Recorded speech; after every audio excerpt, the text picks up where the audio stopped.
Good morning po. Tayo po'y mag-aral ng salita ng Diyos. 1 Peter chapter 3 verses 10 and 11. Ayon sa nasusulat, ang mga nagnanais ng payapa at saganang pamumuhay, dila nila'y pigilan sa paghabi ng kasamaan. Ang anumang panlilinlang at madayang pananalita sa kanyang mga labi ay di dapat lumabas. Ang masamay iwasan na at ang gawin ay ang tama at ang laging pagsikapan ay buhay na mapayapa. Experience good life. At dito po sa mga verses na binasa po natin, posible po na maranasan nating mga Kristiyano yung binabanggit po ditong payapa at masaganang pamumuhay. Actually, sa English Bible, ang sabi po dyan, whoever would love life and see good days. Ibig sabihin, pwede nating maranasan po yung good life na ipinapangako po ng Biblia. By the way, ang context po ng 1 Peter ay about suffering. Ano po kasi yung mga Kristiyano po nung araw ay pinipersecute. Pero mapapansin niyo po rito si Apostle Peter, optimistic siya, nangangako siya ng magandang buhay or better life para sa mga believers. Kasi dapat ganun tayong mga Kristiyano. Lagi tayong nakakasilip ng mabuti. Lagi tayong nakakakita ng liwanag sa mga nangyayari sa paligid natin sa kabila ng paglaganap po ng kasalanan at kasamaan. Lagi po dapat tayong positibo, optimistic sa buhay. Meron tayong pananampalataya at naniniwala tayo na mararanasan natin yung ipinangako ng Lord na magandang buhay dito sa lupa. At alam niyo po, maraming Kristiyano minsan nadi-disappoint na, nawawalan na ng pag-asa. Huwag po ganoon. Kailangan po maniwala tayo na mainihanda pa rin ang Diyos sa atin na magandang buhay dito po sa lupa. Ngayon, paano natin mararanasan yan? Unang-una po, plant seeds of blessing. Sabi sa 1 Peter chapter 3 verse 9, do not repay evil with evil or insult with insult, but with blessing. Ibig sabihin po, kahit gawan tayo ng masama, sabihan tayo ng masama, ang isusukli natin ay blessing. Kasi ganun po tayong mga Kristiyano. Tayo'y tinawag ng Diyos para makaranas ng pagpapala at ibahagi rin natin yung pagpapala na ating nararanasan. Kasi sabi po sa Galatians chapter 6 verse 9, let us not become weary in doing good, for at the proper time we will reap a harvest if we do not give up. Kasi sa buhay na ito, para tayong nagtatanim. Kung ano yung ating itinatanim, siya nating inaani.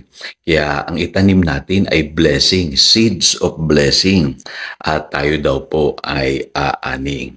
Pangalawang katotohanan na dapat yung maintindihan ay there's power in your words and action.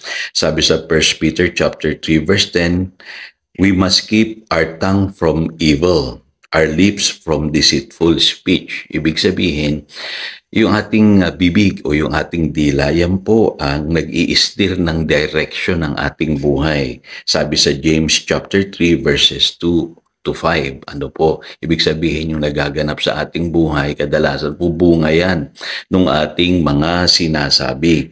At ako'y naniniwala na ang binabanggit dito ni Apostle Peter na problema ng maraming Kristiyano ay yung tinatawag na idle words o yung careless words na binabanggit sa Matthew chapter 12 verse 36, kasi malinaw po sa Proverbs 18:21, the tongue has the power of life and death. So hindi lamang yung mga masasamang salita ang babantayan natin, kundi yung mga idle words o yung mga careless words, powerless words na lumalabas sa ating bibig. Kasi minsan may sinasabi tayong mga salita na hindi maganda, yung napapabuntong hininga tayo, sasasabi natin, ay kahihirap-hirap ng buhay na ito. O di naman kaya kahit wala ka pang sakit, sinasabi mo, ay may sakit ako. At yung iba naman, ang laging sinasabi, ayoko na sa buhay na ito, di ko na kaya.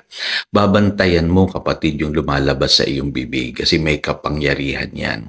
Kaya pag-ingatan mo ang iyong mga sinasabi kasi may epekto yan sa iyong buhay. At bantayan din natin yung ating mga ikinikilos. Sabi sa 1 Peter chapter 3 verse 11, he must turn from evil and do good. He must seek peace and pursue it.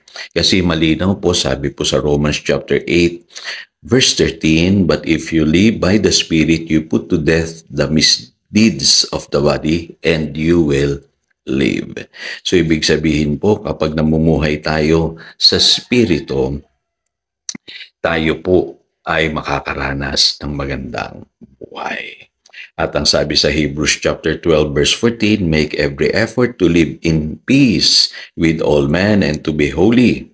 Without holiness, no one will see the Lord." So yun po pala ang kabilin-bilinan sa atin ng Biblia. Lagi nating hahanapin yung path of peace, at mamuhay tayo ng meron pong kabanalan. At pag ginawa natin yan, nagtatanim tayo ng good seeds or seeds of blessing sa buhay na ito at aani rin tayo ng pagpapala. Tayo po'y manalangin. Dakilang Diyos, salamat sa mga katotohanan ito na aming natutunan at naniniwala ako bawat isa sa amin ay makakaranas ng good life na ipinangako mo according to your word. Tulungan mo kami na baguhin mo po, Panginoon, yung aming pong pag-iisip, yung aming pong pananalita at yung aming mga ikinikilos. Turuan mo kaming magtanim ng blessing sa buhay ng maraming tao upang umani rin kami ng blessing sa aming buhay. Salamat, Panginoon. Yan ang aming panalangin in Jesus' name. Amen and Amen. Again, ito si Pastor Jojo nagpapaalala upang daluyan tayo ng pagpapala, manatili tayo sa kanyang salita. Good morning.